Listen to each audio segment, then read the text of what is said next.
একসময় পা দিয়ে চালনা করে ধান ভানা হতো ঢেকিতে, তবে আধুনিকতার ছোঁয়ায় সে দৃশ্য আজ বিলুপ্তির পথে। কিন্তু এখন নতুন এক রূপে ফিরে এসেছে সেই পুরনো ঢেকি।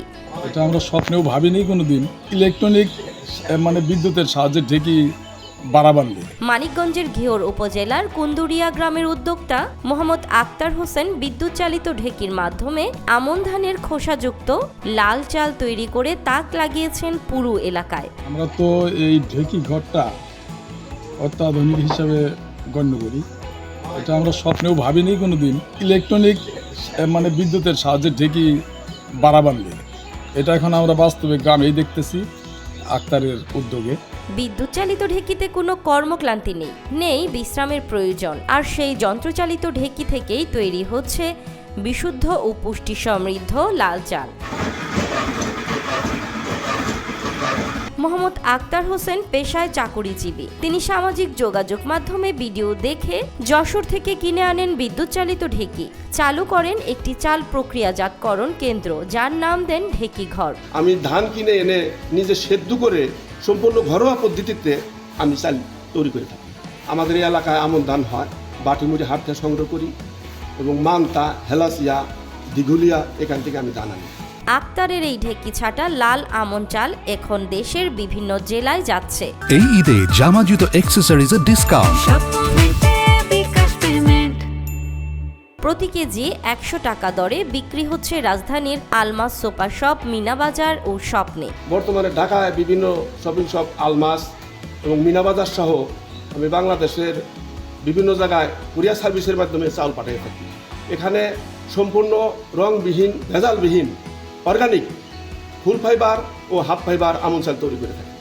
একটু স্বল্প মূল্যে বিক্রি করতেছি। প্রথম অবস্থায় আমি 100 টাকা করে বিক্রি করি। এই চাল একদম খাঁটি, খেতে দারুণ আর ভেজাল নেই বলে জানান ঢেকিগড়ের চাল ক্রেতারা। আগে যে আমুলের চাল আমার মুরব্বিরা ঢেকিতে বানতো, আর এখনকার যে ঢেকিগড়ের চাউল একই, কিন্তু আগেরটা একটু খুদ বেশি হইতো। এটার কোনো খুদ নাই, এটা খাইতে খুব সুস্বাদু এবং খুব উপকার।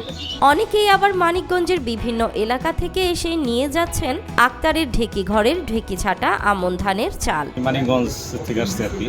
তো আমার বন্ধু বললো এখানে সেই গ্রামের প্রাচীন আমলের যে চাল, ঢেকি ছাটা চাল, সেটা পাওয়া যায় এখানে, এবং সেটা নাকি পুষ্টি এবং গুণগত মানে অনেক ভালো। বর্তমানে ঢেকিগড় প্রতিষ্ঠানে 4 জন কর্মচারী কাজ করছেন। সারাদিন আমন ধানের চাল প্রস্তুতে ব্যস্ত সময় পার করেন তারা। 4 জন মানুষ চাউল এই ঢেকিতে পার দেই, জারি বাছাই করি, তারপরে এটি আবার নিয়ে প্যাকেট করি 4 জনে মিলে। আক্তারের ঢেকি ঘরের কর্মচারীরা জানায় এখানে তাদের ধান সেদ্ধ, ধান শুকানো থেকে চাল প্যাক করতে হয়। প্রথমে ধান সেদ্ধ করি, আমরা শুকাই, শুকানোর পরে এখানে ধান বানি। ধান বানানোর পরে আমরা 3 জন মহিলা আছি, আমরা এখানে ঝাড়তে হয়, আমাদের ধান বাছাই করতে হয়, ময়লা বাছাই করে আমরা প্যাকেট করার জন্য তৈরি করি। স্থানীয় কৃষি অফিসার ডক্টর রবিরা নূর আহমেদ জানান ঢেকি ছাটা লাল চালে পুষ্টিগুণ অনেক বেশি। উদ্যোক্তাদের এই ধরনের উদ্যোগ গ্রামীণ খাদ্য নিরাপত্তা ও স্বাস্থ্য সচেতনতা বাড়াতে সাহায্য করবে। পুষ্টিমানের দিক থেকে এবং স্বাস্থ্যগতভাবে বিবেচনায় ঢেকি ছাটা চাল হচ্ছে অনন্য। আমরা মিল থেকে যে চালগুলো পেয়ে থাকি এগুলোতে লিমাফেলিয়া সহ এর যে বাইরের আবরণ, যেখানে আমাদের ভিটামিন সহ অন্যান্য খাদ্য উপাদান বা পুষ্টি উপাদানগুলো থাকে, এগুলো ছেড়ে চলে যায়। কিন্তু ঢেকি ছাটাগুলো এগুলি অ্যাজ ইট ইজ সেরকমই থাকে। এ কারণে আমাদের মানিকগঞ্জ জেলায় ঘিওর উপজেলায় একজন ব্যক্তি, উনি স্ব-উদ্যোগে এই ঢেকি ছাটা চাল বাজারজাত করা শুরু করেছে।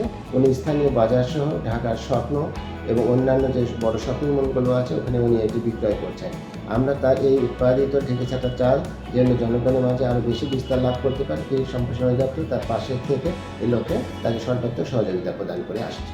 প্রচলিত ধারা থেকে বেরিয়ে নতুন চিন্তা ও প্রযুক্তির ব্যবহার করে আক্তার হোসেন দেখিয়ে দিয়েছেন ঢেকি ছাটা লাল চাল এখন কেবল অতীত নয়, এটি আধুনিক যুগেও অতীতের অবদান নিয়ে বর্তমান।